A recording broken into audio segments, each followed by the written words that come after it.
Hello student, welcome to my YouTube channel Victorious Coaching Classes. उम्मीद है आप लोग स्वस्थ होंगे और मस्त होंगे। आज हम क्लास 12 फिज़िक्स में चैप्टर 3 में आपके सामने है चैप्टर 3 वैद्युत विभव, जिसको इलेक्ट्रिक पोटेंशियल कहते हैं, और उसकी पहली हेडिंग है वैद्युत विभव इलेक्ट्रिक पोटेंशियल। तो उसके बारे में हम जानेंगे। तो वीडियो शुरू करने से पहले आप लाइक कर दें और चैनल पर नए हैं तो सब्सक्राइब कर लीजिए। देखिए, वैद्युत विभव की बात होती है तो आइए जानते हैं इसकी परिभाषा क्या है। परिभाषा इसकी बहुत इजी है और इजी वे में हम जानेंगे। तो चलिए शुरू करते हैं। इसमें एक धन परीक्षण आवेश होता है। धन परीक्षण आवेश क्या होता है?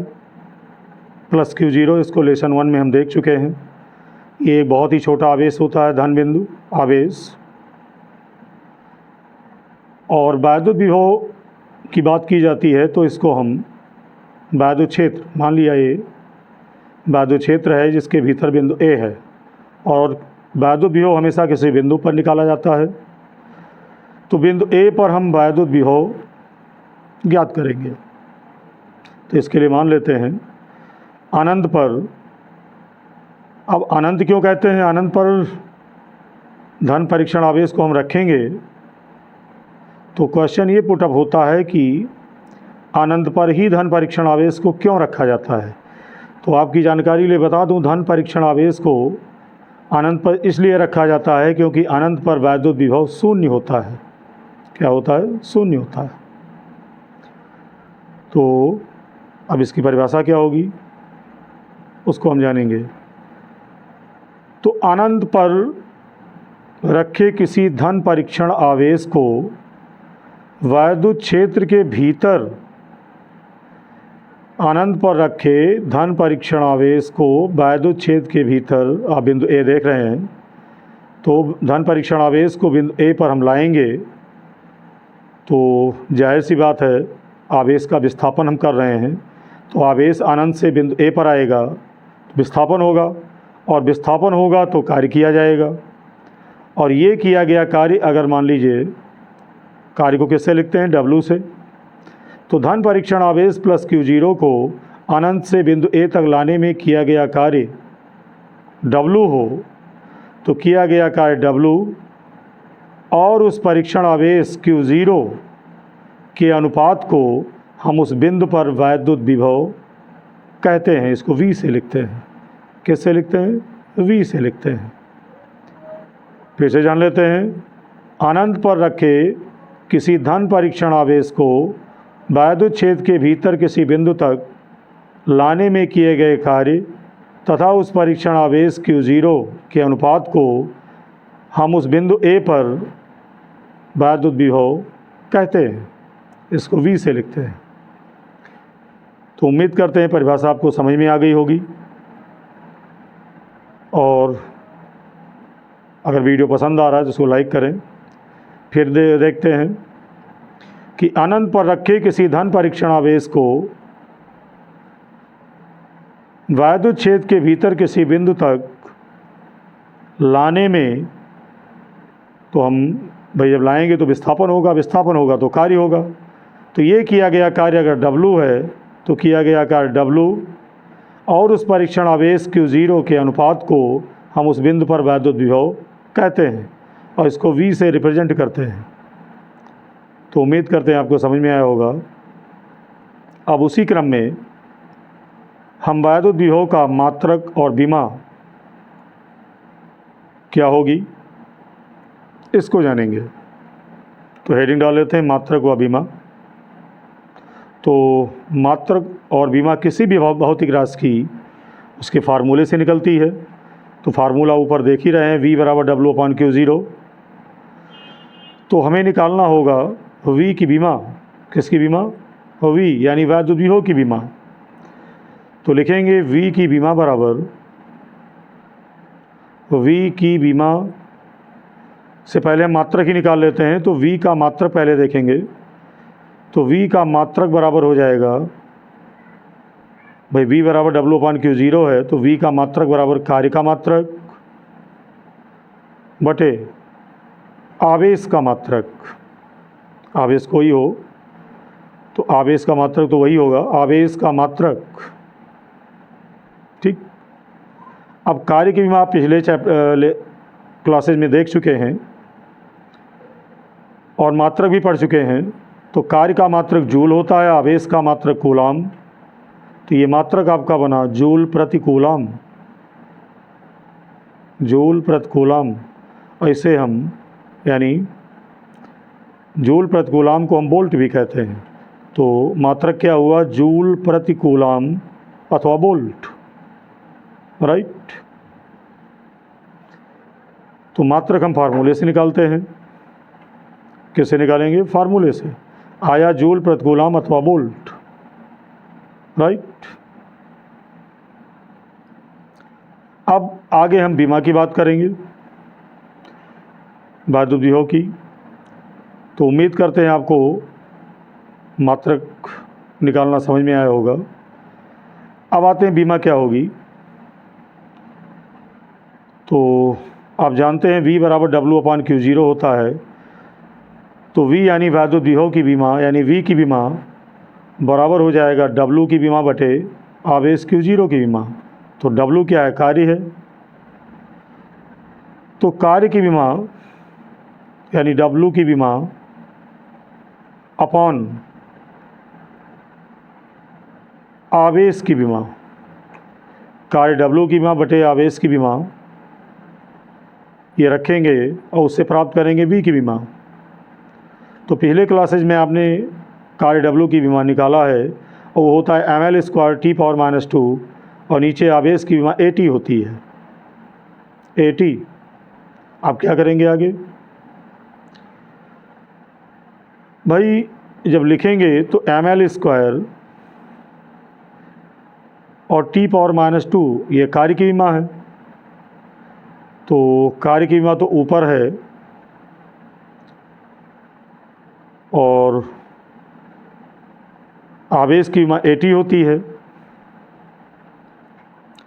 तो ऊपर कार्य की बीमा आपकी रहेगी और लिखेंगे ml² T⁻⁻2, लेकिन AT को ऊपर ले जाएंगे तो ये हो जाएगा A⁻⁻1 T⁻⁻1।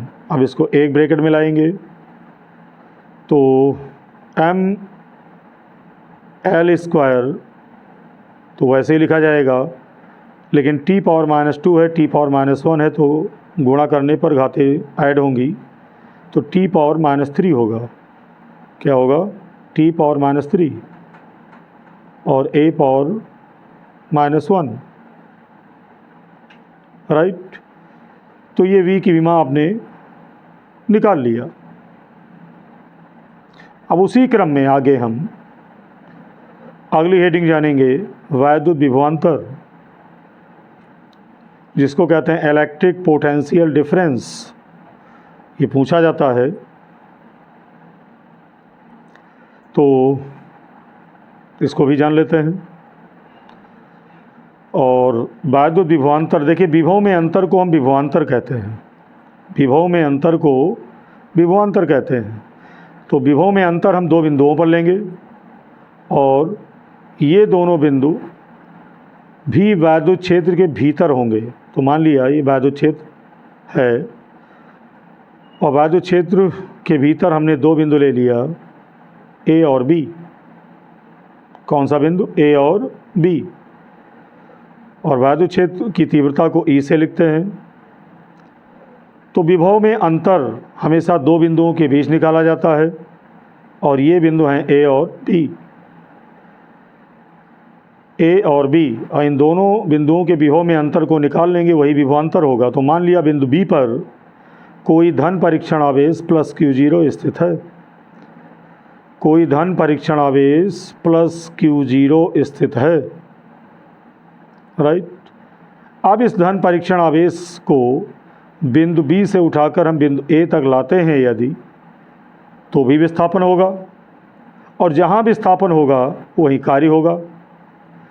तो मान लिया कि धन परीक्षण आवेश प्लस Q0 को बिंदु B से बिंदु A तक लाने में किया गया कार्य W है।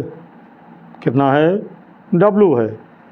तो किया गया कार्य W और उस परीक्षण आवेश Q0 के अनुपात को हम उन बिंदुओं के बीच वैद्युत विभवांतर कहते हैं। अब इसका सिंबल क्या होगा और उसको समझते हैं। देखिए, विभव को V से लिखते हैं, लेकिन बिंदु A के विभव को हम VA से रिप्रेजेंट करेंगे, लिखेंगे, और B के विभव को हम VB से रिप्रेजेंट करेंगे। बिंदु A पर विभव VA होगा और बिंदु B पर विभव VB होगा, और इन दोनों विभव के अंतर को हम विभवांतर कहेंगे इन दोनों बिंदुओं के बीच, यानी VA और VB का अंतर। अब अगर हम धन परीक्षण आवेश प्लस Q0 को बिंदु B से बिंदु A तक यदि हम लाते हैं, बिंदु B से बिंदु A तक लाते हैं, तो प्रारंभिक बिंदु B होगा और अंतिम बिंदु A होगा। तो जब विभवांतर हमें निकालना होगा दोनों बिंदुओं के बीच, तो विभवांतर हमेशा अंतिम बिंदु के विभवांतर से प्रारंभिक बिंदु के विभवांतर को घटाकर निकाला जाता है, यानी विभवांतर होगा VA माइनस VB। कब? जब परीक्षण आवेश को B से A पर लाएंगे, तो इनके बीच विभवांतर होगा VA माइनस VB। क्या होगा? VA minus VB, right. लेकिन अगर परीक्षण आवेश को हम बिंदु A से B तक अगर ले जाते हैं, तब विभवांतर होगा VB माइनस VA। तब विभवांतर इनके बीच होगा VB माइनस VA। लेकिन यहाँ परीक्षण आवेश को आप B से A तक ला रहे हो, तो विभवांतर इनके बीच होगा VA माइनस VB, और ये विभवांतर का फार्मूला हुआ। तो इस तरह आपने देखा बिंदु A और B के बीच विभवांतर होगा VA माइनस VB, और ये तब होगा जब ये दोनों बिंदु वैद्युत क्षेत्र के भीतर स्थित होंगे। और हम धन परीक्षण आवेश को B से A तक लाएंगे, तो विभवांतर होगा VA माइनस VB। लेकिन अगर परीक्षण आवेश जैसा मैंने बताया B पर ना होकर A पर हो, तो फार्मूला तो वही होगा। अगर ये परीक्षण आवेश B पर ना होकर A पर हो, तो विभवांतर का सिंबल क्या होगा? तो विभवांतर का सिंबल होगा VA माइनस VB के बजाय VB माइनस VA, राइट। तो उम्मीद करते हैं आपको समझ में आया होगा। विभवांतर होगा VA माइनस VB। लेकिन अगर हम धन परीक्षण आवेश को बिंदु A से उठाकर B पर ले जाते हैं, तो विभवांतर होगा VB माइनस VA। उस दशा में फार्मूला वही होगा। लेकिन अगर हम मात्रक व बीमा की इसकी बात करें, तो आपने देखा, इससे पहले पढ़ा आपने वैद्युत विभव, उसमें भी फार्मूला इसका था W/Q0, और यहाँ भी W/Q0 है। तो भाई मात्रक और बीमा फार्मूले से निकलते हैं। तो जब फार्मूला सेम है, तो वैद्युत विभवांतर का मात्रक और बीमा वही होगा जो वैद्युत विभव का है, जो आप पहले इससे पढ़ चुके हैं, राइट। तो उम्मीद करते हैं कि ये परिभाषाएं आपको समझ में आई होंगी। और अगले क्रम में हम पढ़ते हैं इलेक्ट्रॉन वोल्ट के बारे में। इलेक्ट्रॉन वोल्ट ये क्या होता है? ये कार्य अथवा ऊर्जा का ये बहुत बड़ा मात्रक तो है नहीं, बहुत छोटा मात्रक होता है। कार्य अथवा ऊर्जा का बहुत छोटा मात्रक है, जिसको इलेक्ट्रॉन वोल्ट और शॉर्ट में हम EV से रिप्रेजेंट करते हैं। किससे रिप्रेजेंट करते हैं? EV से। और इस मात्रक का प्रयोग प्रायः परमाणु भौतिकी में किया जाता है, परमाणु भौतिकी में। अब आगे इसकी परिभाषा देखते हैं क्या है। तो हम जानेंगे इसकी परिभाषा क्या है, इम्पॉर्टेंट है, बहुत बार पूछी जाती है।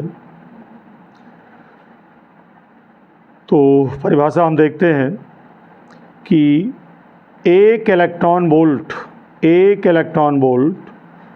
वह गतिज ऊर्जा है जिससे, ध्यान दीजिए, एक इलेक्ट्रॉन वोल्ट वह गतिज ऊर्जा है जिससे कोई इलेक्ट्रॉन 1 वोल्ट विभवांतर द्वारा त्वरित होने पर प्राप्त करता है।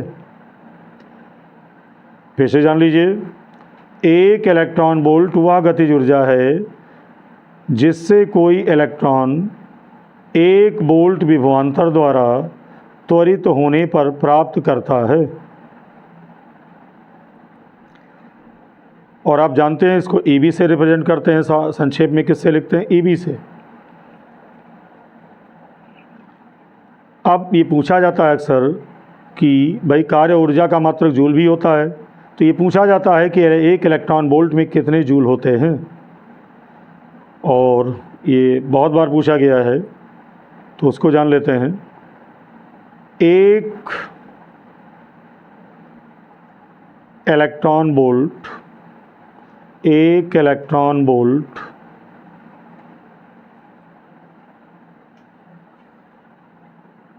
जिसको हम ईवी से लिखते हैं, ये बराबर होता है 1.6 × 10⁻⁻19 जूल। तो ये याद रखेंगे, एक इलेक्ट्रॉन वोल्ट बराबर होता है 1.6 × 10⁻⁻19 जूल। इम्पॉर्टेंट भी है, पूछा भी जाता है। लेकिन इलेक्ट्रॉन वोल्ट से अगर हम बड़े मात्रक की बात करें तो ये होते हैं किलो इलेक्ट्रॉन वोल्ट। क्या होते हैं? किलो इलेक्ट्रॉन वोल्ट, जिसको हम के ई से यानी किलो इलेक्ट्रॉन वोल्ट से रिप्रेजेंट करते हैं। किलो इलेक्ट्रॉन वोल्ट से बड़ा मात्रक है मिलियन इलेक्ट्रॉन वोल्ट। क्या है? Million electron volt.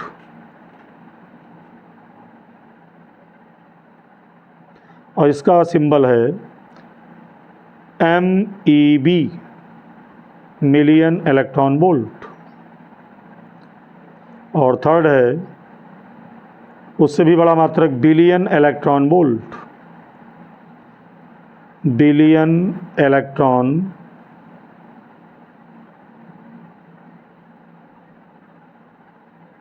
Volt. Billion electron volt. और इसको BeV से रिप्रेजेंट करते हैं। अब ये पूछा जाता है अक्सर कि 1 किलो इलेक्ट्रॉन वोल्ट में कितने इलेक्ट्रॉन वोल्ट होते हैं। तो देखेंगे, 1 इलेक्ट्रॉन वोल्ट यानी 1 EV बराबर होता है 10⁻³ EV यानी इलेक्ट्रॉन वोल्ट। अगली लाइन में 1 मिलियन इलेक्ट्रॉन वोल्ट बराबर होता है 10⁻6 EV। फिर 1 बिलियन इलेक्ट्रॉन वोल्ट बराबर होता है 10⁻9 EV। लेकिन अगर आपसे पूछ लिया जाए कि 1 मिलियन इलेक्ट्रॉन वोल्ट में या 1 किलो इलेक्ट्रॉन वोल्ट में कितने जूल होते हैं, तो ऊपर जो मान दिया है 1.6 × 10⁻⁻19 जूल, ये हम मल्टीप्लाई कर देंगे, क्योंकि 1 इलेक्ट्रॉन वोल्ट में इतने जूल होते हैं। तो 10⁻³ EV में अगर हम 1.6 × 10⁻⁻19 से गुणा करेंगे तो क्या प्राप्त होगा? ये मिलेगा 1.6 × 10⁻16 यानी 16 जूल। फिर उसी क्रम में आगे देखते हैं, गुणा करेंगे 1.6, क्या बनेगा? 1.6 × 10⁻⁻13 जूल। फिर देखेंगे 1 बिलियन इलेक्ट्रॉन वोल्ट में कितने जूल बनेंगे, तो इसमें भी वही काम करेंगे, गुणा करेंगे। तो ये आपका बनेगा 1.6 × 10⁻−10 जूल। तो ये काफ़ी इम्पोर्टेंट चीज़ें हैं, उम्मीद करते हैं आपके लिए यूज़फुल होंगी। पूछा भी गया है और इम्पॉर्टेंट है, चाहें तो आप स्क्रीनशॉट ले सकते हैं।